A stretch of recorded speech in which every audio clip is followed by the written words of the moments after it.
Iran और इस्राएल के बीच चल रही जंग अब निर्णायक मोड़ पर पहुंच चुकी है। अब जबकि ये जंग को शुरू हुए 1 हफ्ते से ज्यादा का वक्त होने जा रहा है, सबसे बड़ी खबर जो आ रही है वॉशिंगटन से वो ये कि अमेरिका 2 हफ्तों में, सही सुना आपने, 2 हफ्तों में फैसला करेगा कि उसे इस्राएल और ईरान जंग में शरीक होना चाहिए या नहीं होना चाहिए। यानी कि उससे पहले अमेरिका बातचीत को मौका देना चाहता है, ईरान के साथ दोबारा बातचीत शुरू करने को मौका देना चाहता है। इसके क्या मायने हैं कुछ देर बाद मैं आपको समझाऊंगा दोस्तों। मगर ईरान के सुप्रीम लीडर खामेनी का बयान एक बार फिर सामने आया है और उनके शब्दों में ज़ायनिस्ट दुश्मन को अब सजा दी जा रही है। इस वक्त उसे सजा मिल रही है। उन्होंने क्या कहा उसकी हम चर्चा करेंगे, मगर उनके इस बयान पर गौर करने की जरूरत है दोस्तों।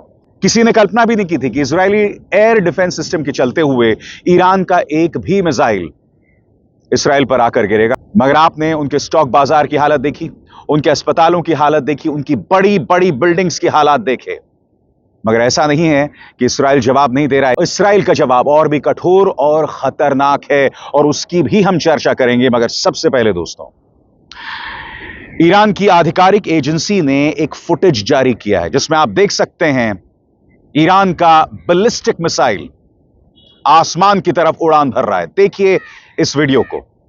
यह वीडियो जारी किया है इस्राएली आधिकारिक एजेंसी ने और इसमें आप देख सकते हैं कि किस तरह से मिसाइल जो है वो परवान चढ़ती है, वो उड़ान भरती है और कुछ ही लम्हों के बाद वो इसराइल के अलग अलग ठिकानों को नेस्त नाबूद कर रही है। ये वो मंजर है जिसमें ईरान की मिसाइल जो है वो आसमान की तरफ बढ़ती है और फिर इसराइल के अपने निशानों पर जाकर लगती है।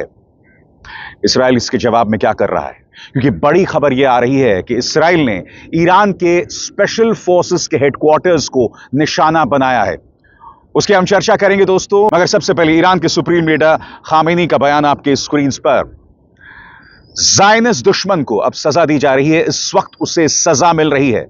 ज़ायनिस्ट दुश्मन ने एक संगीन गलती की है, एक बड़ा जुर्म किया है और उसे सजा मिलनी चाहिए। ईरानी कौम थोपी हुई शांति के खिलाफ भी डटकर खड़ी रहेगी। मिल्लत ईरान किसी भी जबरदस्ती को कबूल नहीं करता। ईरानी कौम इंपोज्ड जंग का भी डटकर मुकाबला करती है, जैसा कि उसने अब तक दृढ़ता का प्रदर्शन किया है। शुरू से ही यह अंदाजा था कि इस दुष्टता भरी कार्रवाई में अमेरिका भी शामिल है, लेकिन अब वो बातें कर रहे हैं, उनसे इस अंदाजे को और भी बल मिल जाता है। हालांकि मैं बता दूं, उनका ये बयान जो है वो अमेरिका के उस बयान के पहले आया जिसमें अमेरिका ने कहा कि अभी हमारे पास 2 हफ्ते हैं इस बात पर फैसला करने के लिए हमें इस जंग में शामिल होना चाहिए या नहीं होना चाहिए। आपको समझना पड़ेगा कि ईरानी सुप्रीम लीडर आखिर क्यों नाराज है अमेरिका से।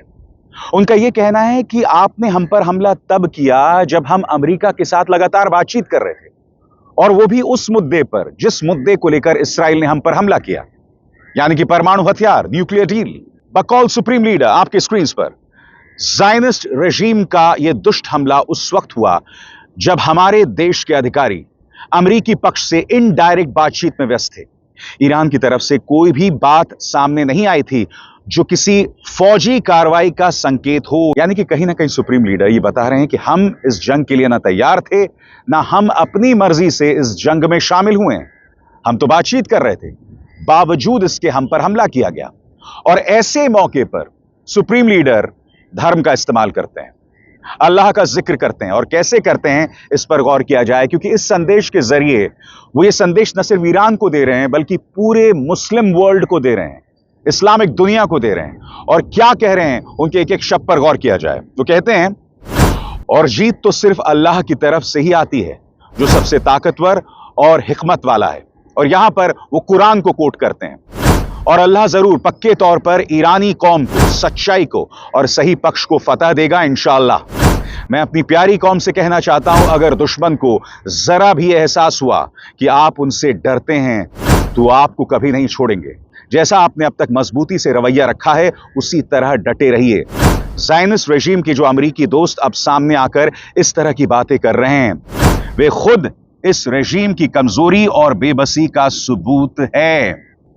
यानी कि इसके जरिए वो ना सिर्फ इस्लामिक दुनिया यानी मुस्लिम देशों को संदेश दे रहे हैं, बल्कि अपने देश के अंदर जनता जो है, जो बड़े तादाद में, सही सुना आपने, बड़ी तादाद में ईरान छोड़कर जा रहे हैं, क्योंकि रेड सी के जरिए बहुत बड़ी तादाद में ईरानी जो हैं वो तेहरान छोड़कर जा रहे हैं। और ये संदेश उन लोगों के लिए भी है, ये संदेश उन लोगों के लिए भी है जो इन हमलों से घबरा गए हैं या इन हमलों से डरे हुए हैं। यानी कि एक तीर से दो शिकार कर रहे हैं सुप्रीम लीडर खामेनी। और सबसे बड़ी बात, इस्राएली प्रधानमंत्री बेंजामिन नेतन्याहू की इस बात को ध्यान से सुना जाए। वो ये तो कहते हैं कि हम जीत रहे हैं, मगर साथ ही वो ये भी कहते हैं कि हमें जबरदस्त नुकसान हो रहा है, जो कहीं ना कहीं बतलाती है वो हकीकत जो दुनिया आपसे छिपाना चाहती है। सुना जाए। אזרחי ישראל היקרים, אנחנו ביום השישי של מבצע עם כלבי. אנחנו יצאנו למבצע הזה כדי להסיר שני איומים קיומיים על מדינת ישראל. איום הגרעין ואיום הטילים הבליסטיים. אנחנו מתקדמים צעד אחר צעד בהסרת האיומים הללו. אנחנו שולטים בשמי טהרן, אנחנו מכים בעוצמה אדירה במשטר האייתולות, אנחנו פוגעים בגרעין, בטילים, במפקדות, בסמלי השלטון, ואני חייב להגיד לכם שאני מדבר עם מנהיגי העולם. יש התפעלות אדירה מהנחישות שלנו, מההישגים של כוחותינו, ויש גם התפעלות אדירה מכם, אזרחי ישראל. מהרוח האיתנה שלכם, מכוח העמידה שלכם. ואני רוצה להגיד, אנחנו סופגים הרבה אבדות כואבות.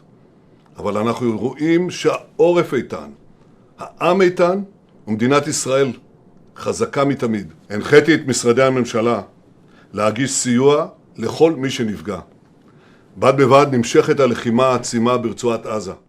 मगर हाँ दोस्तों, उस खबर को जानना बहुत जरूरी हो जाता है जिसकी चर्चा की जा रही है। अमेरिका ने स्पष्ट कर दिया है कि अभी वो 2 से 3 हफ्ते लेगा इस मुद्दे पर फैसला करने के लिए कि हम ईरान पर हमला करेंगे या नहीं करेंगे। इसका अर्थ क्या हुआ दोस्तों? यानी कि बातचीत को रास्ता देना चाहता है अमेरिका। इस बारे में व्हाइट हाउस में प्रेस सेक्रेटरी कैरोलाइन लीविट क्या कहती हैं, आइए सुनिए। Regarding the ongoing situation in Iran, I know there has been a lot of speculation amongst all of you in the media regarding the president's decision making and whether or not the United States will be directly involved. In light of that news, I have a message directly from the president, and I quote, "Based on the fact that there's a substantial chance of negotiations that may or may not take place with Iran in the near future, I will make my decision whether or not to go within the next 2 weeks." That's a quote directly from the president for all of you today.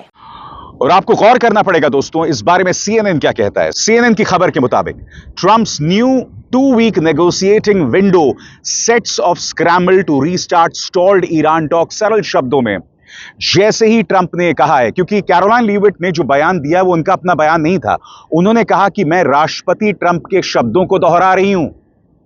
उनके इस बयान के बाद अब क्या हो रहा है दोस्तों, अमेरिका के अंदर जो ईरान के साथ बातचीत करने की कोशिश की जा रही थी, उसको लेकर जो है कोशिशें और तेज हो गई हैं। और इस बारे में CNN क्या कहता है, इस पर गौर किया जाए। राष्ट्रपति डोनाल्ड ट्रंप का 2 हफ्तों की बातचीत की मोहलत देने का फैसला ईरान पर हमला करने से पहले एक तरह से बातचीत को फिर से शुरू करने की कोशिश है, जो पिछले हफ्ते इसराइल के बमबारी शुरू करने के बाद पूरी तरह ठप हो गई थी। ट्रंप और उनके सलाहकारों को उम्मीद है कि ईरान जो लगातार इस्राएली हमलों का सामना कर रहा है और अपनी मिसाइल ताकत में भी नुकसान झेल रहा है, अब अपनी सख्त जिद छोड़ देगा और उन शर्तों को मानने को तैयार होगा जो पहले उसने ठुकरा दी थी, जैसा कि यूरेनियम संवर्धन को छोड़ना, ऐसा अमेरिका अफसरों का कहना है। अब यहां 2-3 चीजें हैं दोस्तों। सबसे बड़ी बात, अगर अमेरिका को लगता है कि 2 हफ्ते का वक्त देकर ईरान नरम पड़ जाएगा, तो सबसे बड़ी बात, इस जंग की शुरुआत तो ईरान ने की ही नहीं थी। यहां पर हमलों की शुरुआत किसने की थी? इसराइल ने की थी। तो स्वाभाविक सी बात है, इसका ठीकरा ईरान पर नहीं फोड़ा जा सकता। दूसरी बात, अमेरिका ये उम्मीद कर रहा है कि यूरेनियम एनरिचमेंट यानी यूरेनियम संवर्धन को ईरान रोक देगा, जो अब तक 60% है। और यहां पर चूंकि ईरान खुद बार बार कहता रहा है कि हम न्यूक्लियर बॉम्ब नहीं बनाना चाहते, क्योंकि हमारे सुप्रीम लीडर ने इस बात की इजाजत नहीं दी, तो मुझे लगता है कि अगर ईरान वाकई इस युद्ध को रोकना चाहता है और यह नहीं चाहता है कि बड़े तादाद में जान माल का नुकसान हो, उसके नागरिकों को मौत का सामना करना पड़े तो उसे तैयार होना पड़ेगा। अमेरिका यही उम्मीद कर रहा है कि ईरान जो है वो नरमी बरतेगा, मगर जहां तक सुप्रीम लीडर की बात है, उनके तेवर से स्पष्ट है कि वो अमेरिका से भी नाराज हैं और अमेरिका के जहन में वो बात घर कर गई है जिसमें ईरान की तरफ से बयान दिया जा रहा है कि अगर अमेरिका ने ईरान पर हमला किया तो मध्यपूर्व में आपके जितने बेसेस हैं हम उन पर हमला करेंगे। और आपको याद होगा कि ईरानी नेता ने यह भी बयान दिया था, महमूद सब्वियान, जिन्होंने यह भी बयान दिया था कि अगर तुमने हम पर हमला किया तो जवाब में हम 50,000 अमेरिकी सैनिक मार देंगे जो मध्य पूर्व के अलग अलग हिस्सों में तैनात हैं। इसे आप गीदड़ भभकी कह सकते हैं, मगर कहीं ना कहीं साइकोलॉजिकली, मानसिक तौर पर इसका असर अमेरिका पर पड़ रहा है। और यही वजह है कि व्हाइट हाउस ये कह रहा है कि दोनों पक्षों के बीच बातचीत जारी है। आप देख रहे हैं कितना ज्यादा विरोधाभास है। एक तरफ आप धमका रहे हो, यानी कि ईरान को कह रहे हो, ईरान की जनता को कह रहे हो तेहरान खाली कर दो, वो तेहरान जिसका साइज न्यूयॉर्क से बड़ा है। एक तरफ आप इस तरह की बातें कर रहे हो और दूसरी तरफ आप ये भी कह रहे हो कि बातचीत जारी है। सुनिए व्हाइट हाउस की प्रेस सेक्रेटरी क्या कह रही हैं। As for correspondence between the United States and the Iranians, I can confirm that correspondence has continued. As you know, we were engaged with 6 rounds of negotiations with them in both indirect and direct ways. और आगे बढ़ने से पहले एक जरूरी संदेश, मेरे कार्यक्रमों के लिए आप नोटिफिकेशन का इंतजार मत कीजिए, मेरे चैनल में जाइए और खुद जाकर कार्यक्रम देखिए और रहिए अपडेटेड। और हां, ज्वाइन कीजिए मेरा चैनल, देखिए यह जरूरी संदेश। स्वतंत्र और आजाद पत्रकारिता का समर्थन कीजिए, सच में मेरा साथी बनिए। बहुत आसान है दोस्तों, इस ज्वाइन बटन को दबाइए और आपके सामने आएंगे ये 3 विकल्प, इनमें से एक चुनिए और सच के इस सफर में मेरा साथी बनिए।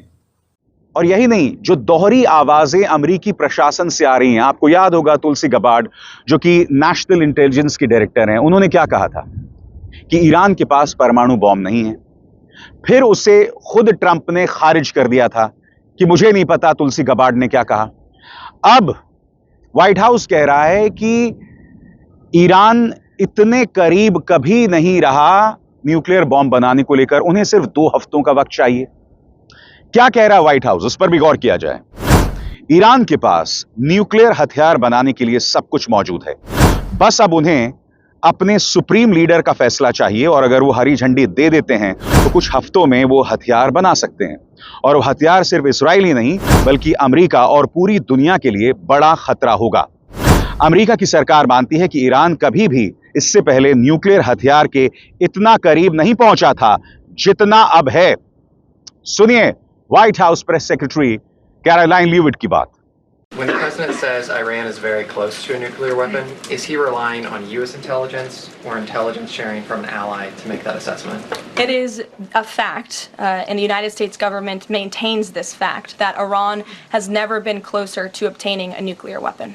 तो जैसे मैंने कहा, कंफ्यूजन और बहुत सारा कंफ्यूजन। और जाहिर सी बात है, जब इतना असमंजस होगा तो ईरान किस मुद्दे पर बातचीत करेगा।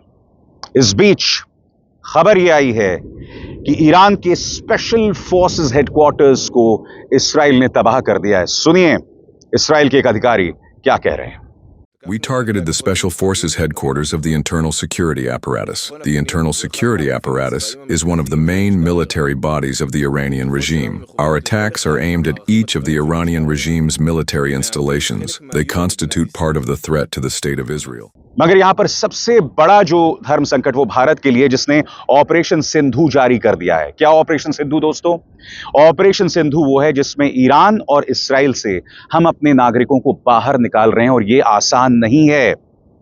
आपके सामने खबर, अब इस्राइल से जो तमाम भारतीय नागरिक फंसे हुए हैं उन्हें बाहर निकालने की कोशिश की जा रही है, जिसका मतलब क्या है? भारत मानता है कि ईरान की मिसाइलें कहीं पर भी आकर गिर सकती हैं, लिहाजा भारतीयों को बाहर निकालना बहुत जरूरी हो जाता है। मैं आपको बतलाना चाहता हूं कि भारत इस संदर्भ में क्या कर रहा है। ऑपरेशन सिंधु भारत द्वारा इस्राइल और ईरान से भारतीय नागरिकों को निकालने के लिए शुरू किया गया एक अभियान है। इस अभियान के तहत भारत सरकार ने पहले ईरान से भारतीय नागरिकों को निकालना शुरू किया और अब इस्राइल से भी निकासी की व्यवस्था कर रहा है। ईरान और इस्राइल के बीच बढ़ते तनाव के कारण यह कदम उठाया गया है। ईरान से सरकार ने 18 जून 2025 को उत्तरी ईरान से 110 भारतीय छात्रों को सुरक्षित निकाला, जिन्हें आर्मीनिया के रास्ते भारत लाया गया। इसके बाद 19 जून 2025 को भारत सरकार ने इस्राएल से भी भारतीय नागरिकों को निकालने का फैसला किया। मगर सबसे बड़ी बात, इस्राएल से भारतीय को निकालने के लिए भारत क्या कर रहा है, क्या कदम उठा रहा है, इस पर गौर किया जाए। सबसे पहले उसने स्थल सीमाओं के माध्यम से इस्राएल से उन्हें बाहर निकाला जाएगा, फिर हवाई मार्ग से भारत लाया जाएगा। वर्तमान में इस्राएल में लगभग 38,000 भारतीय नागरिक रह रहे हैं, जिनमें मुख्य रूप से केयर गिवर्स, हीरा व्यापारी, निर्माण और कृषि क्षेत्रों में कार्यरत श्रमिक, आईटी पेशेवर और छात्र शामिल हैं। भारतीय नागरिकों को तेल अवीव में भारतीय दूतावास के साथ पंजीकरण करने और इस्राएली अधिकारियों द्वारा जारी सुरक्षा दिशा निर्देशों का पालन करने की सलाह दी गई है। यानी कि भारत पुरजोर कोशिश कर रहा है। इस बीच हर गुजरते दिन के साथ दोस्तों रूस की भूमिका वो अहम होती जा रही है। वो रूस, याद कीजिएगा, कल ही मैंने आपको अपने मंच पर सुनाया था, व्लादिमीर पुतिन ने कहा था कि अगर खामेनी को मार दिया जाता है तो उससे ज्यादा खौफनाक कोई बात नहीं हो सकती। इनफैक्ट पुतिन ने यह भी कहा था कि हमने ईरान से कहा था कि आप हमारा एयर डिफेंस सिस्टम ले लीजिए, जिसके जरिए आपके शहर सुरक्षित रहेंगे, मगर ईरान ने ऐसा करने से इनकार कर दिया था। अब रूस यहां पर बड़ी भूमिका निभाना चाहता है। रूस कह रहा है कि मैं मध्यस्थता की भूमिका निभाने को तैयार हूं, और इस बारे में वो क्या कह रहा है और क्या खबरें आ रही हैं, इस पर गौर किया जाए। रूस ईरान, इसराइल और अमेरिका के बीच के झगड़े में मध्यस्थता करने को तैयार है। रूसी डेप्यूटी विदेश मंत्री मिखाइल बोगदानोव ने अल जजीरा को बताया कि राष्ट्रपति पुतिन ने कई बार कहा है कि रूस इस टकराव को सुलझाने में मदद कर सकता है। बोगदानोव ने कहा, सब लोग मस्कट में अमेरिका और ईरान के बीच होने वाली बातचीत की उम्मीद कर रहे थे।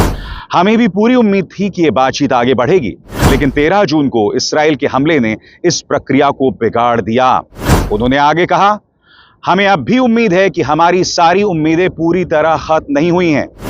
अगर टकराव में शामिल देश चाहें तो हम अपनी तरफ से मध्यस्थता करने को हमेशा तैयार हैं, क्योंकि हमारे सभी पक्षों से अच्छे संबंध हैं। मुझे लगता है कि हमारे खाड़ी वाले दोस्त भी इस बातचीत को आगे बढ़ाने के लिए तैयार हैं, क्योंकि हमें इस मसले का कोई और हल नहीं दिखता। सिर्फ रूस ही नहीं दोस्तों, यहां पर चीन का भी अहम किरदार हो सकता है, क्योंकि हकीकत यह है कि चीन खुद इस मामले में सीधे युद्ध में घुसना नहीं चाहता। हकीकत यह भी है कि रूस और चीन कहने को यहां पर तटस्थ दिखाई देते हैं या काफी हद तक ईरान के पक्ष में, मगर अगर जंग शुरू हो जाती है तो जब तक चाइनीज और रशियन इंटरेस्ट को, उनके हितों को नुकसान नहीं पहुंचता, वो सीधे तौर पर इस जंग में शामिल नहीं होंगे। लिहाजा रूस मध्यस्थता की बात कर रहा है। मामला बहुत दिलचस्प मगर एट द सेम मोमेंट खतरनाक हो गया दोस्तों, और पल पल की जानकारी मैं अपने मंच पे आप तक पहुंचा रहा हूं। आपको कहीं और जाने की जरूरत नहीं है। अभिसार शर्मा को दीजिए इजाजत। नमस्कार।